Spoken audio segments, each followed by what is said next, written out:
2017 had us saying goodbye to one of the automotive industry's all-time greats, the Aston Martin Vantage.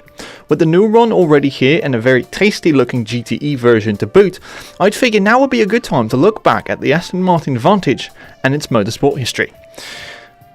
The Vantage's motorsport story begins in 2006. A year after the road car's introduction, Aston Martin brings the Vantage N24 to the 2006 British Motor Show. The N24 was a near-stock version of the Vantage made to compete in the 2006 24 Hours of the Nürburgring, with then CEO Ulrich Bez, development engineer Chris Porrett, development driver Wolfgang Schubauer, and journalist Horst Graf von Sauermar-Jeltz as drivers. It went on sale for customers later that year. You may recognise the N24 as the car James May drove in the Top Gear episode where the trio attempted to find the best driving road in Europe. Aston Martin introduced an upgrade and replacement to the N24 in late 2008 called the Vantage GT4. The biggest difference lies in the engine. The 4.3 litre V8 in the N24 had been replaced by a new, bigger 4.7 litre V8. Other upgrades included the suspension and brakes. The next chapter for the Vantage was the GT2. This version debuted at the 2008 Long Beach round of the American Le Mans Series, and it would become the blueprint for Aston Martin's future GT endurance efforts. It competed in the Le Mans Series in 2008, 2009 and 2010, and also took part in the 2011 24 Hours of Le Mans. Meanwhile, the Vantage GT4 had also seen an upgrade, improving the aerodynamics and upgrading the engine even further. Now by this point, the massively successful DBRS9 had been competing for 7 years and was aging quickly. Enough reason for Aston to give it the all day it deserves. Its replacement was the V12 Vantage GT3.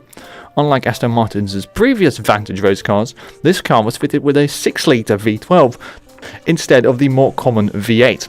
The V12 GT3 competed in the FIA GT World Championship and the Blancpain World Championship. Which brings us to the last and most successful chapter in the Vantage's motorsport history, GTE. And even though this was the Vantage's most successful period, it would most likely never have happened if another Aston Motorsport project had gone well. You see, in 2011, Aston Martin Racing had started development on the AMR1 LMP1 project. This was supposed to be Aston Martin's works entry for international endurance racing, but the project was a disaster. The AMR1 was slow and unreliable, and the company ended the project in 2012, 1 year after it began. After this deception, Aston Martin went back to GT racing and decided to run the Vantage in the newly created GTE category as a factory effort instead. The already existing GT2 was further developed into what would become the GTE. It first competed in 2012, where the GTE Pro entry came third in class at Le Mans. 2013 saw Aston Martin Racing unleash a full-scale assault on Le Mans with no fewer than 5 Vantage GTEs at the start. Unfortunately, not only did the race not produce any notable results, it was overshadowed by the death of Allan Simonsen after a crash at Tertre Rouge in the early stages of the race. He was just 34 years old at the time.